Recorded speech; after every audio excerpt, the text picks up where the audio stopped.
내 손녀가 여기서 20년을 살았단 말이오? 휠체어에 앉은 백발의 노인이 창고방 문 앞에서 눈물을 쏟아냈습니다.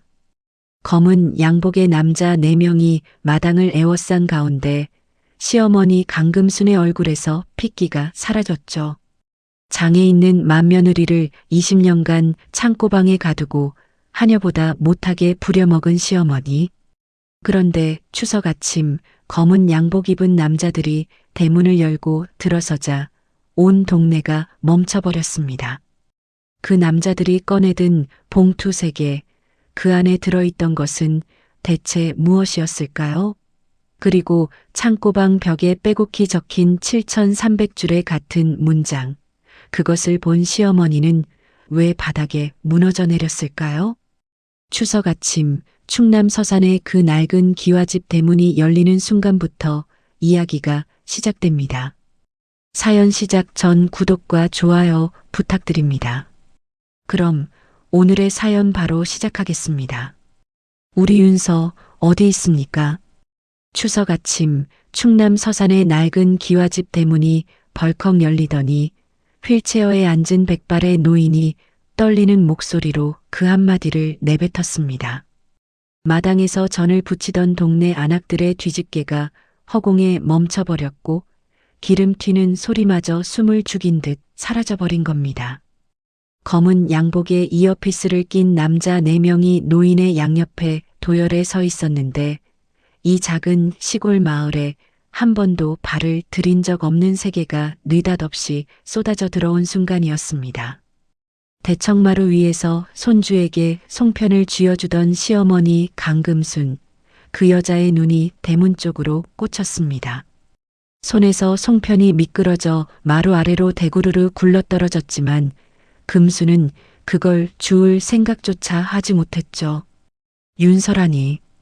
이 집에서 20해 동안 이름으로 불린 적이 단 한 번도 없는 여자 아니겠습니까? 창고방 그년, 절름발이, 혹은 그냥냐. 그게 이 집에서 그 여자를 부르는 방식이었습니다. 그런데 저 낯선 노인의 입에서 그 이름이 나온 겁니다. 떨리는 존경과 함께요. 뭐여, 초상집도 아닌디 누구여. 금순이 마루에서 소리를 질렀지만 목소리가 갈라지고 말았습니다. 마당에 모인 30명 가까운 사람들의 시선이 일제히 금순에게로 쏠렸고 금순의 종아리가 후들거리기 시작한 건 본인도 몰랐을 겁니다. 노인의 휠체어가 마당을 가로지르기 시작했습니다. 바퀴가 흙바닥 위에서 삐걱거렸지만 노인의 시선은 흔들리지 않았죠. 본체도 안 봅니다. 마루도 안 봅니다. 사람도 안 봅니다.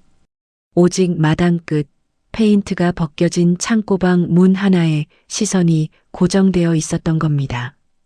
저기 저 문 뒤에 있는 겁니까? 노인이 떨리는 손으로 안경을 고쳤으며 중얼거렸습니다.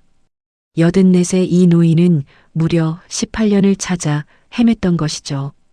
교통사고로 딸을 잃고 손녀마저 잃었다고 믿었던 사람이 그 손녀의 흔적을 이 낡은 창고방 앞에서 마주하고 있었습니다. 경호원 하나가 앞서서 문 앞에 놓인 고무 대야를 치웠습니다. 그때 장남 박도연이 부엌에서 뛰어나온 겁니다. 어머니, 저분 누구십니까? 금수는 대답하지 못했습니다. 입만 벌렸다 닫았다를 반복하고 있었죠. 도연의 시선이 휠체어의 노인과 경호원들 사이를 오갔는데 처음 보는 광경에 발이 마루 끝에서 딱 멈춰버린 겁니다. 이 집의 가장 노릇을 20년간 해온 남자조차 이 순간만은 한 발짝도 움직일 수가 없었습니다. 노인의 비서가 검은 서류 가방에 잠금 장치를 풀기 시작했습니다. 비서의 손에서 A4 봉투가 나왔는데 봉투 위에 이창호, 이윤서, DNA 감정서라는 글씨가 선명하게 찍혀 있지 않겠습니까? 동네 이장이 목을 빼고 그 글씨를 읽더니 옆 사람의 팔을 덥석 잡았습니다. 이창호? 그 강남 빌딩 이창호? 속삭임이 안악들 사이로 번져나갔습니다.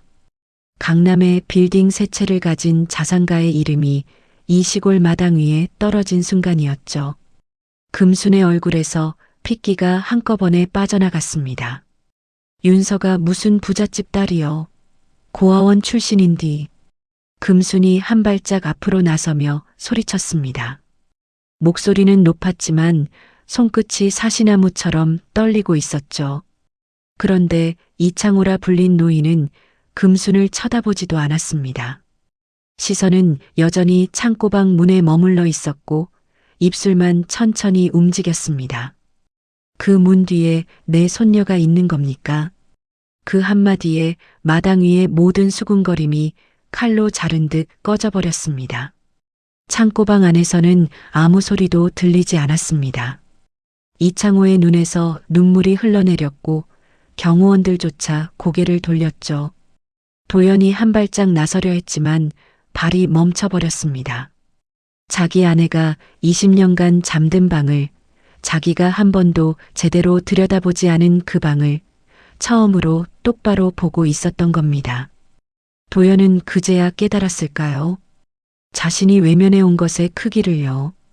비서의 손이 창고방 문고리를 잡는 바로 그 순간이었습니다. 안쪽에서 느린 발소리가 들려온 겁니다. 지팡이가 바닥을 짚는 소리. 콩, 콩, 콩. 20해 동안 이 집 누구도 귀 기울인 적 없는 그 소리가 문 너머에서 천천히 그러나 분명하게 다가오고 있었습니다. 마당에 선 모든 사람의 숨이 멈췄고 금순의 입술이 파르르 떨리기 시작했습니다. 그 발소리가 이 문을 열기까지 정확히 20해가 걸렸습니다. 이야기는 지금부터 20년 전으로 되돌아갑니다. 20년 전 봄 서산 시외버스 터미널이었습니다. 23 이윤서가 버스에서 내렸는데 왼쪽 다리에 보조기를 차고 오른손에 지팡이를 짚고 왼손에 작은 보따리 하나가 전부였죠. 옆에 선 박도연이 그 보따리를 받아들며 환하게 웃었습니다. 집이 좀 낡긴 한데 어머니가 잘해주실 거야. 그때의 윤서에게 가족이란 태어나서 한 번도 가져보지 못한 단어였습니다. 고아원에서 나고 자란 여자에게 어머니라는 존재를 만난다는 건 어떤 의미였겠습니까? 윤서의 눈에 처음으로 기대의 빛이 번졌고 보조기 너머 왼쪽 다리가 봄바람에 살짝 흔들렸습니다. 기와집 대문 앞에 도착하자 강금순이 팔짱을 끼고 서 있었습니다. 윤서가 절뚝이며 다가오는데 금순의 시선이 다리에서 딱 멈추더니 입꼬리가 바닥으로 내려간 겁니다. 윤서가 허리를 90도로 숙였습니다. 어머니, 이윤서입니다. 잘 부탁드리겠습니다. 인사는 돌아오지 않았습니다. 금수는 대답 대신 아들의 팔을 잡아 끌어 안방으로 들어가 버렸죠. 그리고 앞으로 20년간 이 집에서 윤서에게 인사가 돌아오는 일은 단 한 번도 없게 됩니다. 대문 앞에 홀로 선 윤서의 허리가 천천히 펴졌고 보따리를 쥔 손이 하얗게 질려 있었습니다. 안방 문이 닫혔지만 금순의 고함은 벽을 뚫고 나왔습니다. 저게 며느리야? 절름발이의 고아원 출신이라며. 도연의 낮은 목소리가 겹쳤습니다. 어머니, 윤서는 좋은 사람이에요. 대학도 같이 다녔고. 말이 채 끝나기도 전에 금순이 잘라버렸죠. 닥쳐. 우리 집안에 저런 피가 섞이면 내가 동네에 고개를 못 들어. 윤서는 마당에 서서 그 소리를 전부 듣고 있었습니다. 들리지 않은 척하는 법을 이날 처음 배운 것이죠. 지팡이를 쥔 윤서의 손등에 핏줄이 섰습니다. 도연은 끝내 어머니를 거역하고 혼인신고를 올렸습니다. 동사무소에서 돌아온 날 금순이 저녁 밥상을 엎어버린 겁니다. 국물이 마루 위로 흘렀고 금순은 그 자리에서 가슴을 치며 쓰러졌습니다. 이 불효자식아, 네 애미 죽이고 싶어? 그날부터 금순은 아팠고 그 병의 이름은 며느리였습니다. 도연이 어머니를 부축해 안방으로 옮기는 동안 윤서는 엎어진 밥상을 말없이 치웠습니다.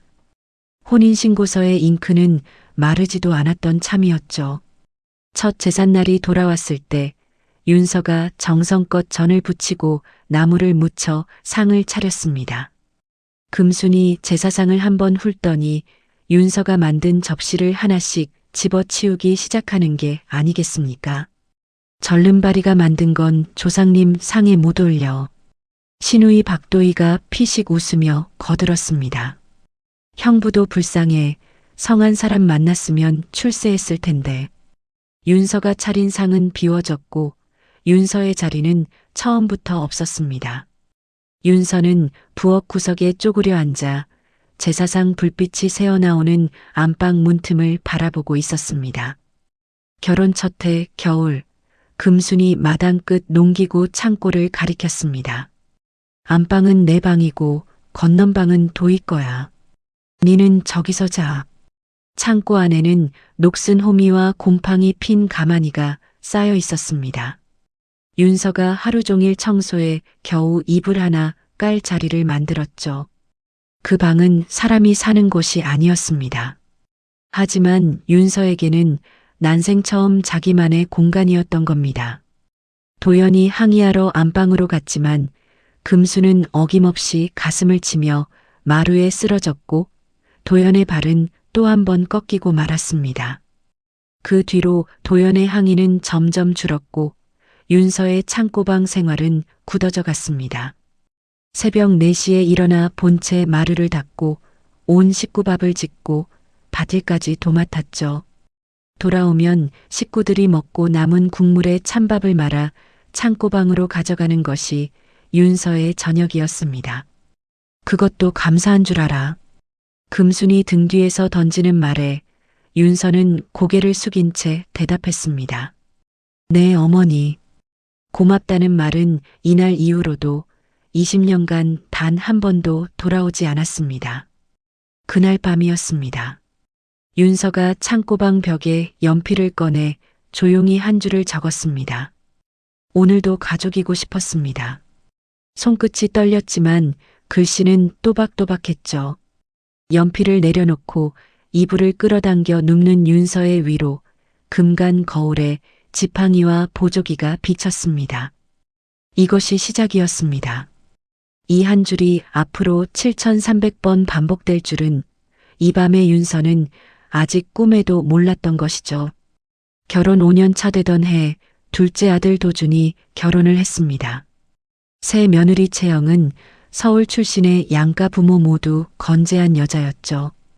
금순이 건넌방을 내주며 채영의 손을 덥석 잡았습니다. 우리 집에 드디어 반듯한 며느리가 왔어. 드디어 반듯한 며느리. 그 말이 어떤 의미였겠습니까?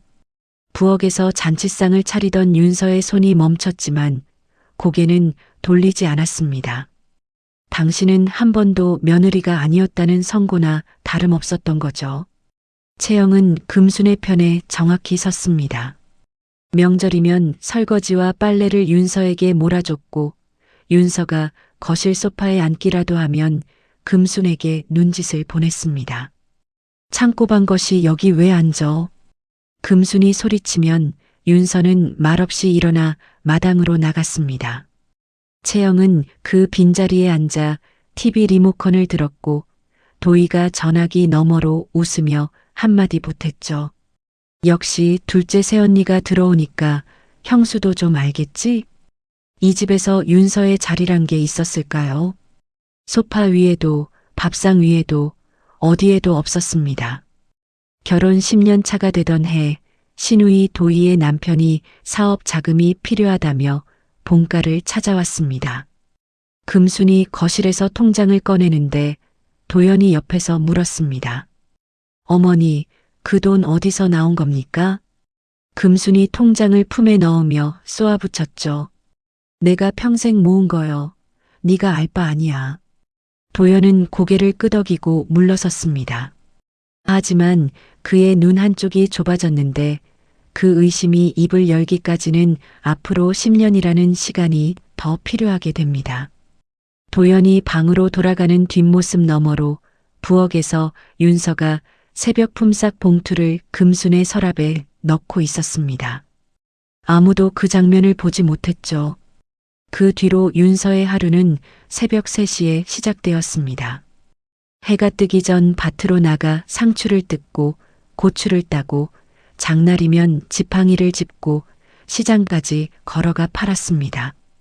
돌아오면 품삯을 금순에게 건넸죠. 금순은 돈을 세고 서랍에 넣으며 한마디 했습니다. 적으네. 고맙다는 말 대신 돌아오는 건 언제나 같았습니다. 적다, 늦었다, 그것뿐이었죠. 윤서는 부엌으로 돌아가 온 식구의 저녁을 차렸고 자신은 남은 국물에 찬밥을 말아 먹었습니다. 결혼 15년 차 여름 아들 준혁이 전교 1등을 한 겁니다. 학교에서 학부모 면담 전화가 왔는데 금순이 받았습니다. 제가 할머니인데 엄마는 몸이 안 좋아서 못 가요. 전화를 끊고 금순은 직접 학교에 갔죠. 우리 준혁이는 내가 키운 거요. 성적표 보호자란에는 강금순이라는 이름만 적혀 있었습니다. 윤서의 이름은 어디에도 없었죠. 아들을 낳고 밥을 먹이고 새벽마다 도시락을 싸는 건 윤서였습니다. 하지만 이 집에서 준혁이 엄마는 금순이었던 겁니다. 같은 해 추석이었습니다. 온 가족이 대청마루에서 둘러앉아 식사하는 동안 윤서는 부엌에서 혼자 설거지를 하고 있었죠. 도희가 기름때 묻은 접시를 들고 와서 부엌에 던지듯 놓으며 말했습니다. 형수, 이거 덜 닦였어. 다시 해. 윤서가 고개를 숙이고 수세미를 짚는 그 순간이었습니다. 부엌 문 앞에 15살 준혁이 서 있었던 겁니다. 소녀는 처음으로 봤습니다. 자기 어머니가 이 집에서 어떤 취급을 받는지를요. 준혁의 주먹이 떨렸고 이를 악문 턱이 소년의 나이보다 훨씬 단단해 보였습니다. 그날 밤 준혁이 창고방으로 찾아왔습니다. 엄마, 왜 맨날 여기서 만져? 왜 할머니가 엄마한테 그래? 윤서가 아들의 머리를 쓰다듬으며 웃었습니다. 엄마는 괜찮아. 너만 잘 크면 돼. 준혁이 고개를 떨구고 나간 뒤 윤서는 벽을 향해 돌아누워 소리 없이 울었습니다. 아들 앞에서는 웃었지만 돌아누운 등이 20년치 무게에 눌려 작아져 있었던 것이죠. 창고방 벽에 연필 글씨가 어느새 수천 줄을 넘고 있었습니다. 한 줄 한 줄 모두 같은 문장이었지만 올해부터 글씨가 눈에 띄게 흔들리기 시작했죠. 윤서의 손이 연필을 놓고 금간 거울에 비친 자기 얼굴을 바라봤습니다. 거울 속 여자는 23이 아니라 38이었습니다. 15년이 그렇게 지나간 것이죠. 그리고 이 집에서 윤서가 처음으로 목소리를 내는 날이 이제 3년 앞으로 다가오고 있었습니다. 결혼 18년 차 겨울, 아들 박준혁이 서울대 합격 통지를 받았습니다. 금수는 그날 저녁 동네 이장에게 전화를 걸었죠. 우리 준혁이가 서울대 갔어요. 잔치 좀 합시다. 다음 날 마당에 천막이 펼쳐졌고 동네 사람 30명이 모여들었습니다. 마을 전체가 들썩였지만 준혁을 낳고 키운 사람에게는 이 잔치에 앉을 자리가 없었습니다. 고깃국 냄새가 마을 끝까지 번지는 동안 윤서는 새벽 4시부터 부엌에 서 있었던 겁니다. 윤서가 국을 끓이고 전을 부치고 잡채를 볶았습니다. 잔치 비용은 윤서가 장날마다 벌어넣은 돈에서 나온 것이었지만 금수는 하객들에게 이렇게 말했죠. 내가 허리띠 졸라매서 모은 돈이요. 상석에 앉은 금순이 하객들을 둘러보며 웃었습니다. 준혁이는 내가 키운 거나 다름없어요. 엄마가 저 모양이니. 윤서의 돈으로 잔치를 열고 윤서의 아들을 자기 공으로 돌린 겁니다. 마당 어디에도 윤서의 이름은 불리지 않았죠. 하객들이 어색하게 웃는 동안 윤서는 부엌 문틈 사이로 그 장면을 지켜보고 있었습니다. 준혁이 마당으로 나와 어머니를 찾았습니다. 엄마 밖에 같이 앉아. 나 합격한 거잖아. 윤서가 앞치마를 두른 채 조심스럽게 잔치상 끝에 섰습니다. 금순의 눈이 윤서를 발견하자 이마에 핏줄이 선 겁니다. 거기 왜 서 있어? 부엌에 있으라니까. 잔치상의 끝자리에 서는 것조차 이 집에서 윤서에게는 허락되지 않는 일이었습니다. 하객들의 수저가 멈췄고 마당에 팽팽한 긴장이 깔렸죠. 그런데 윤서가 처음으로 물러서지 않은 겁니다. 어머니, 저도 준혁이 엄마입니다. 목소리는 작았지만 마당 전체가 조용해졌습니다. 도희의 눈이 커졌고 채영이 고개를 돌렸죠. 18년 동안 한 번도 대꾸하지 않던 여자가 입을 연 겁니다. 그것은 반항이 아니었습니다. 한 어머니가 자기 아들의 축하 자리에 서고 싶다는 것뿐이었죠. 금순의 얼굴이 시뻘겋게 달아올랐고 손이 탁자 위를 더듬기 시작했습니다. 금순이 국자를 집어들었습니다. 망설임 같은 건 없었죠. 윤서의 손등을 내리친 겁니다. 쇳소리가 마당에 울렸고 윤서의 손등이 갈라져 피가 흰 앞치마 위로 뚝뚝 떨어졌습니다. 30명의 시선이 일제히 윤서의 손에 꽂혔지만 자리에서 일어나는 사람은 단 한 명도 없었습니다. 네가 뭘 낳았어? 내가 밥 먹이고 가르친 거지. 30명이 보고 있었습니다. 하지만 아무도 일어서지 않았죠. 이 마을에서 금수는 그만큼의 힘이었고 윤서는 그만큼의 그림자였던 겁니다. 준혁이 달려와 어머니의 손을 잡았습니다. 피가 아들의 손가락 사이로 번졌죠. 할머니, 이게 뭐 하는 거예요? 금순이 손줄을 노려봤습니다. 준혁아, 네 할미 말 안 들을 거야? 18살 소년의 눈에 처음으로 분노가 차올랐지만 윤서가 아들의 팔을 잡아 뒤로 밀어냈습니다. 괜찮아, 들어가 있어. 피가 흐르는 손으로도 윤서는 아들을 먼저 감쌌던 것이죠. 윤서는 피 묻은 손을 앞치마로 감싸고 마당을 가로질렀습니다. 30명의 눈이 따라갔지만 아무도 입을 열지 않았죠. 도연은 출장 중이라 이 자리에 없었고 도희는 팔짱을 낀 채 고개를 돌리며 웃음을 참고 있었습니다. 채영은 국그릇에 시선을 박은 채 숟가락질을 계속했죠. 그날 이 잔치에서 윤서를 위해 수저를 내려놓은 사람은 딱 한 명이었습니다.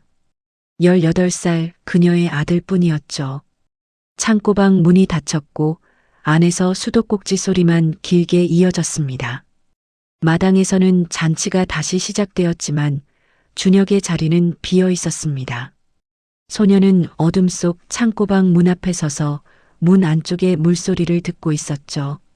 주먹 안에는 서울대 합격증이 구겨져 있었습니다. 그 합격증은 어머니에게 보여주려고 제일 먼저 챙긴 것이었죠. 그리고 이 소년의 주먹이 펴지는 날 모든 것이 달라지게 됩니다. 이듬해 봄 서울이었습니다. 서울대 기숙사 6층 박준혁이 책상 앞에 앉아 있었죠. 핸드폰이 울렸는데 화면에 뜬 이름이 낯설었습니다. 발신자 이창호 회장 비서실. 준혁은 잘못 걸려온 전화라 생각하고 끊어버렸죠. 그런데 5분 뒤 같은 번호가 다시 울린 겁니다. 이번에는 문자가 따라왔습니다.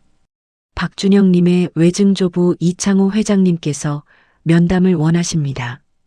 외증조부라니.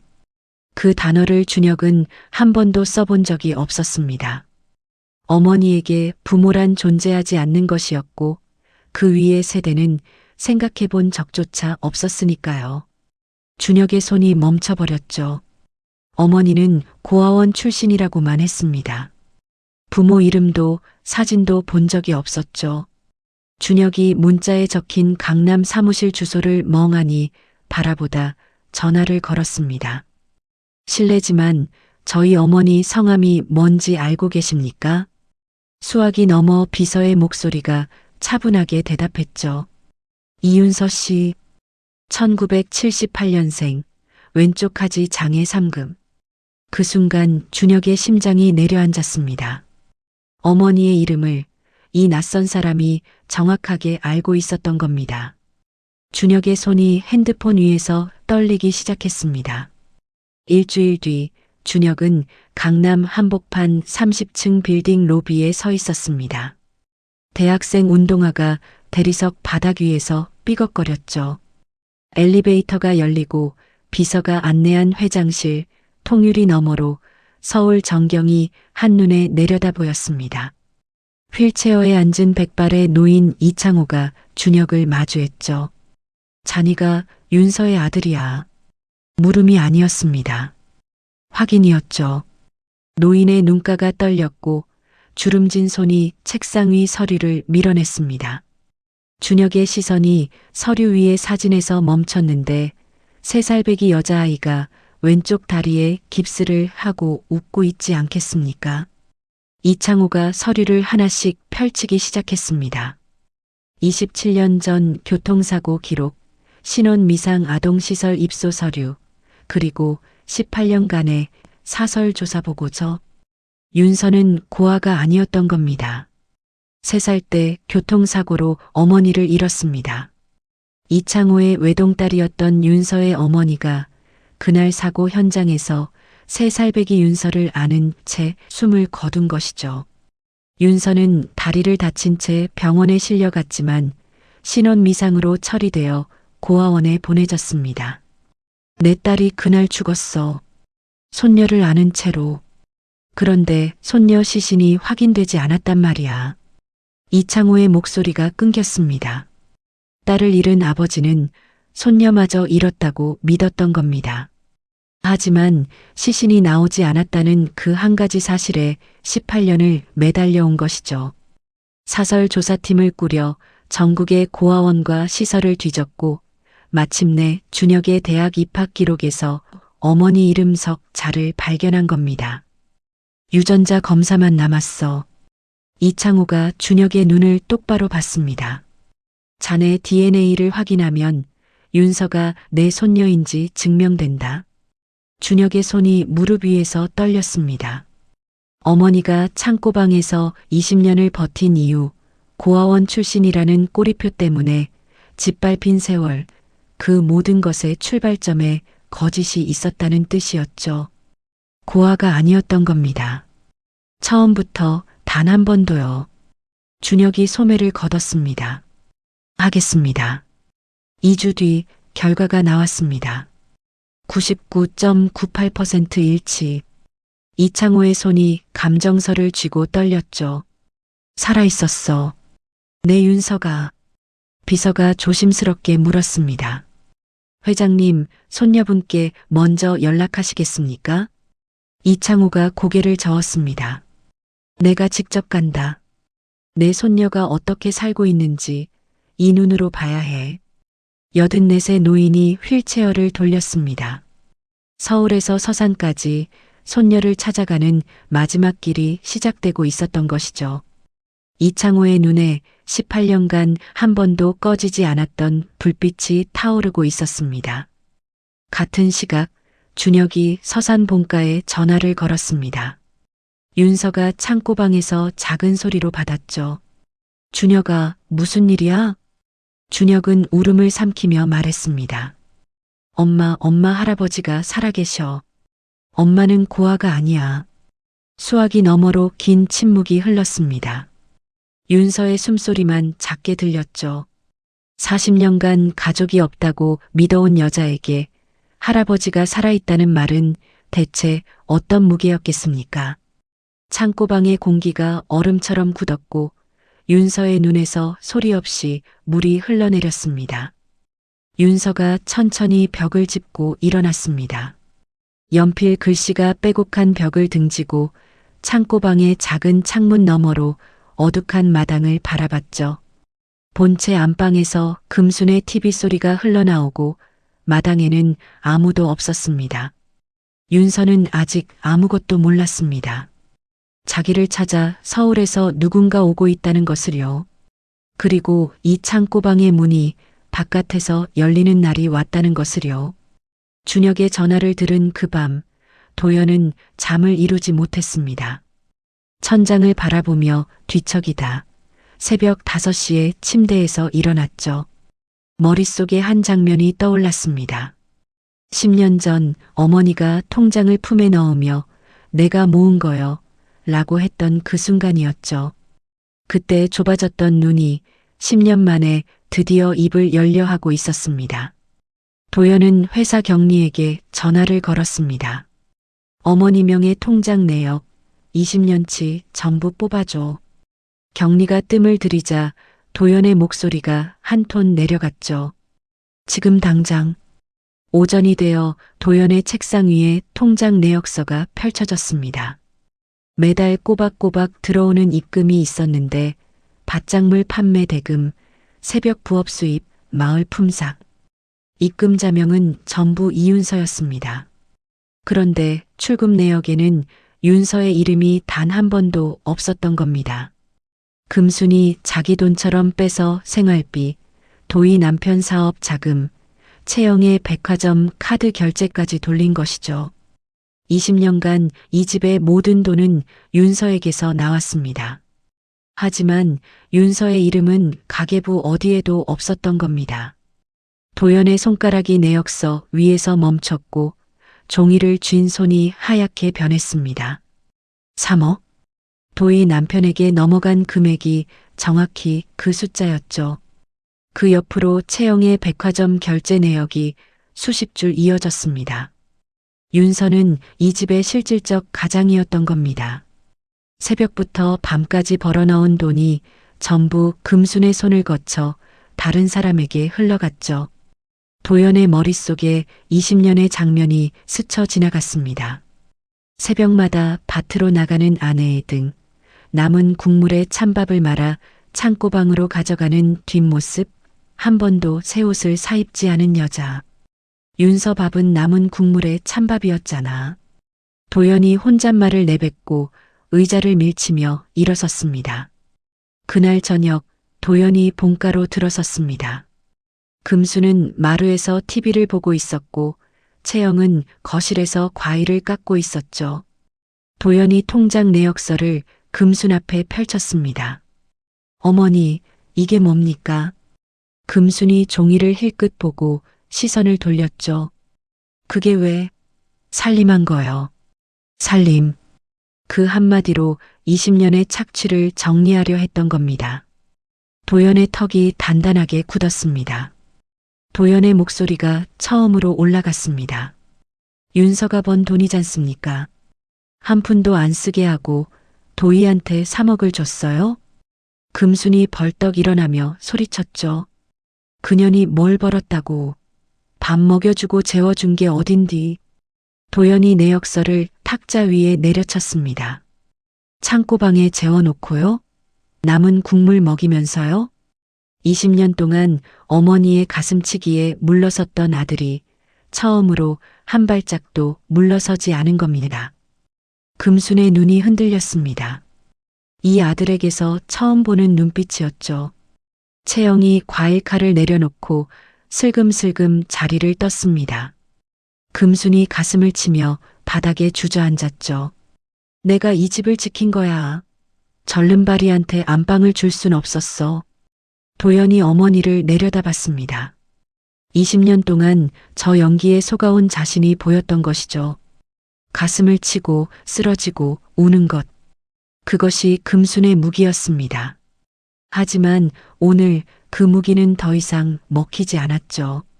도연이 돌아서며 말했습니다. 어머니가 사람한테 한 짓이 이겁니까?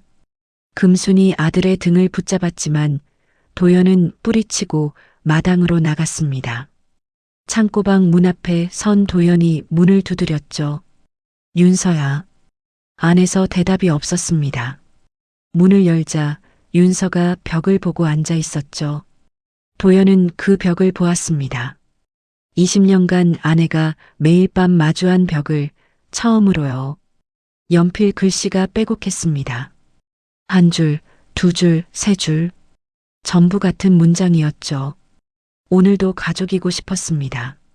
수천 줄이 넘는 같은 말. 도연의 눈에서 물이 떨어졌지만 윤서는 여전히 돌아보지 않았습니다. 도연의 입이 열렸지만 어떤 말도 이 벽 앞에서는 무게가 없었죠. 미안하다는 말이 목까지 올라왔지만 도연은 삼켰습니다.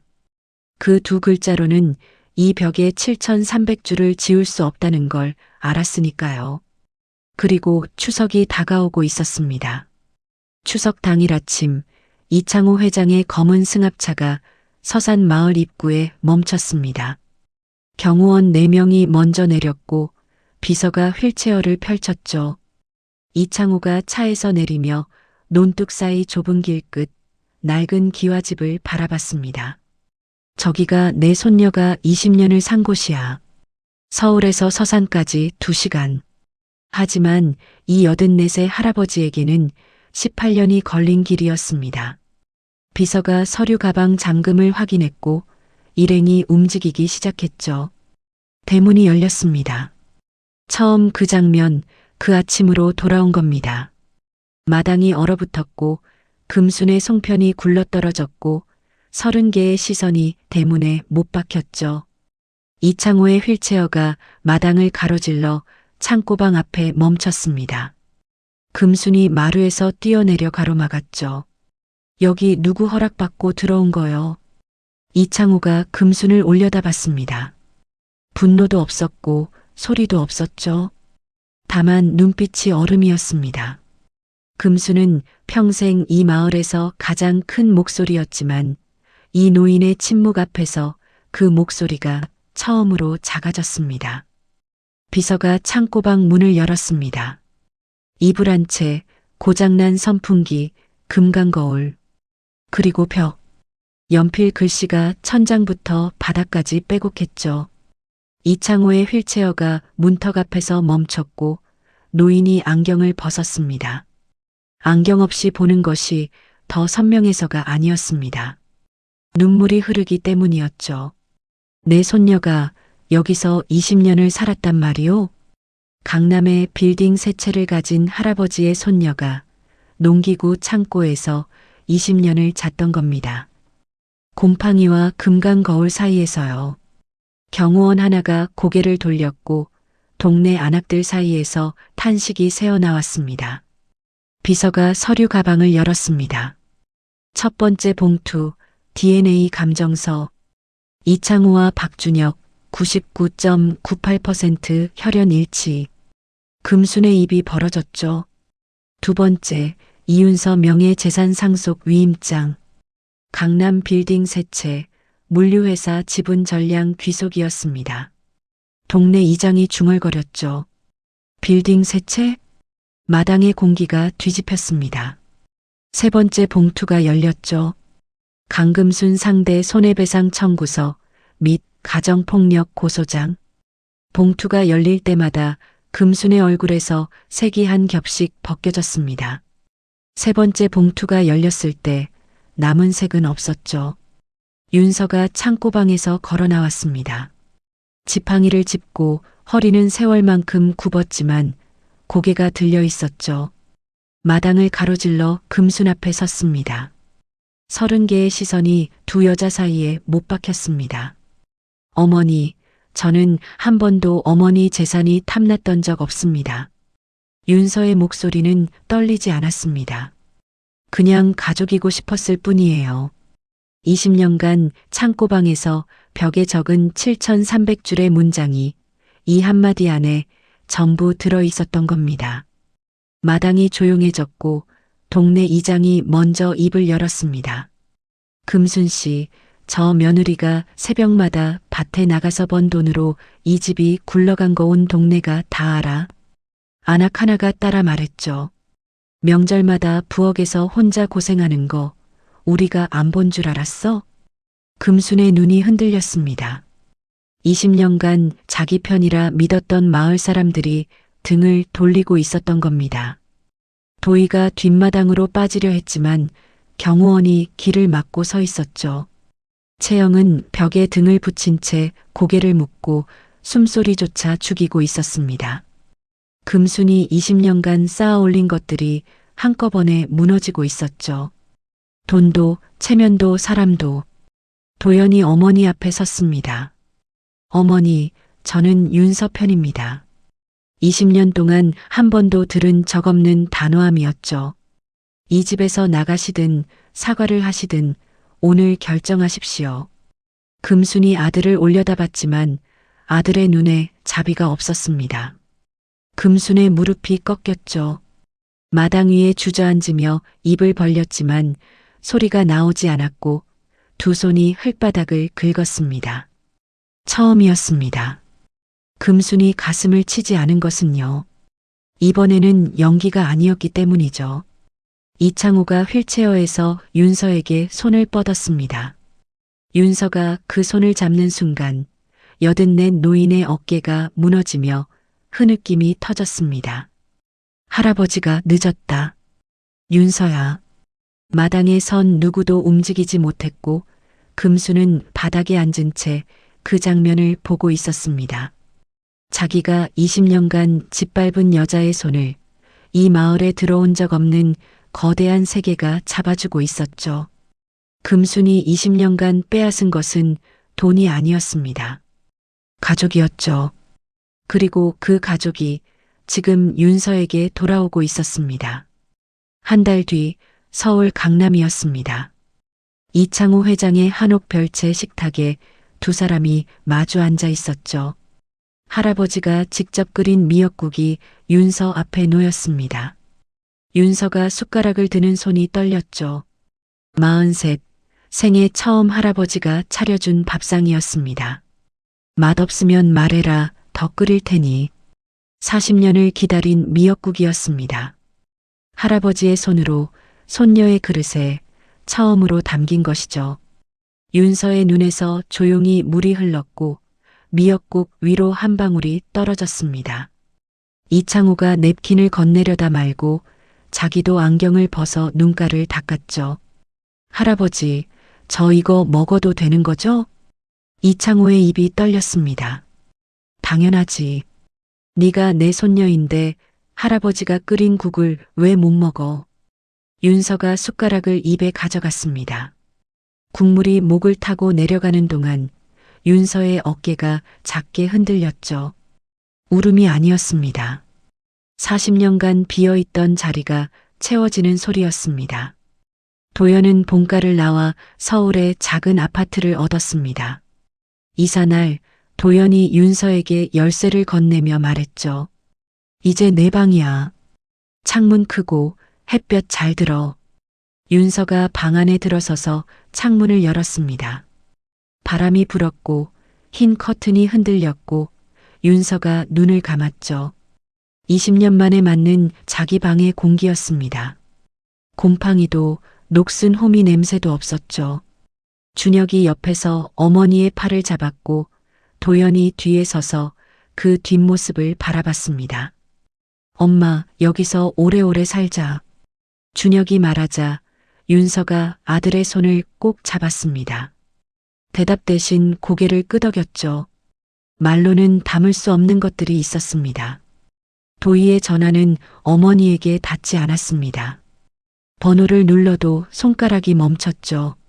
남편의 사업은 이미 기울었고 3억의 출처가 드러난 뒤로 도연은 연락을 끊었습니다. 채영은 둘째 도준과 조용히 짐을 쌌고 인사 한마디 없이 서산을 떠났죠. 금순의 편에 섰던 사람들이 하나씩 사라져간 겁니다. 그들에게 금순은 어머니가 아니라 돈줄이었으니까요. 본가에는 금순 혼자 남았습니다. 추석 다음 달 제삿날 금순이 혼자 제사상을 차렸습니다. 전은 타고 나물은 짜고 국은 넘쳐가스레인지 위로 흘렀죠. 20년간 이 일을 해온 손은 자기 손이 아니었다는 걸 금수는 이제야 알았습니다. 텅 빈 마루에 앉아 어둠 속에서 혼자 밥을 먹었죠. 불을 켜지 않았습니다. 남은 국물에 찬밥. 그것이 금순의 저녁이었습니다.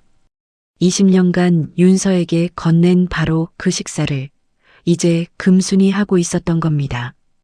어느 날 새벽 금순이 마당을 가로질러 창고방 앞에 섰습니다. 문고리를 잡았다 놓기를 3번. 손이 떨렸죠. 네 번째에 문을 열었습니다. 방 안에는 아무것도 남아있지 않았죠. 이불도 선풍기도 거울도 치워졌습니다. 하지만 벽은 그대로였습니다. 사람이 떠난 방은 비어 있었지만 벽은 비어 있지 않았던 겁니다. 연필 글씨가 빼곡했습니다. 천장 가까이부터 바닥까지 내면의 벽을 빈틈없이 채운 글씨였죠. 금순이 가장 처음 쓰인 줄에 눈을 맞췄습니다. 오늘도 가족이고 싶었습니다.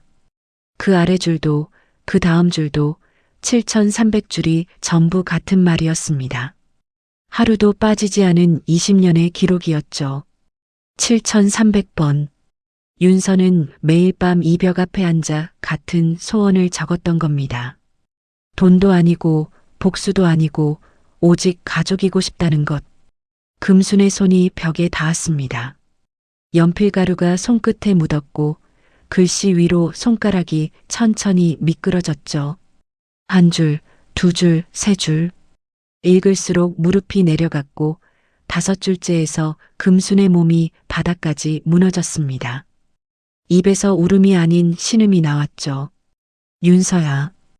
20년간 한 번도 부르지 않은 이름을 금순이 처음으로 불렀습니다.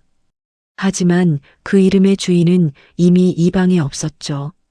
창고방 안에 금순의 울음소리가 벽에 부딪혀 돌아왔습니다. 7,300줄의 같은 문장은 대답 없이 그 자리에 남아 있었죠. 서울의 작은 아파트에서는 윤서가 열린 창문 앞에 서 있었습니다. 바람이 불었고 커튼이 흔들렸고 등 뒤로 할아버지와 아들과 남편의 웃음소리가 식탁에서 번지고 있었습니다. 윤서는 돌아보지 않았습니다.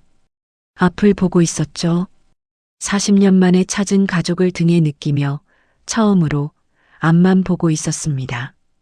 가족이고 싶다는 말, 참 쉬운 말인데 그게 이렇게 어려운 사람도 있었습니다. 20년 동안 벽에 적은 7,300줄의 같은 문장이 오늘따라 마음에 오래 남습니다. 누군가에게는 당연한 것이 누군가에게는 평생을 바쳐도 닿지 못하는 소원이 되기도 하니까요. 여러분 곁에 있는 가족에게 오늘 따뜻한 말 한마디 건네보시는 건 어떨까요? 그 한마디가 누군가의 7,300줄을 대신할 수도 있을 겁니다. 이야기가 재미있으셨다면 구독을 눌러주시고 어디에서 듣고 계신지 댓글로 남겨주세요. 어디에 계시든 그곳에 행운이 깃들기를 기도하겠습니다. 오늘 하루도 행복 가득하시길 바랍니다. 감사합니다.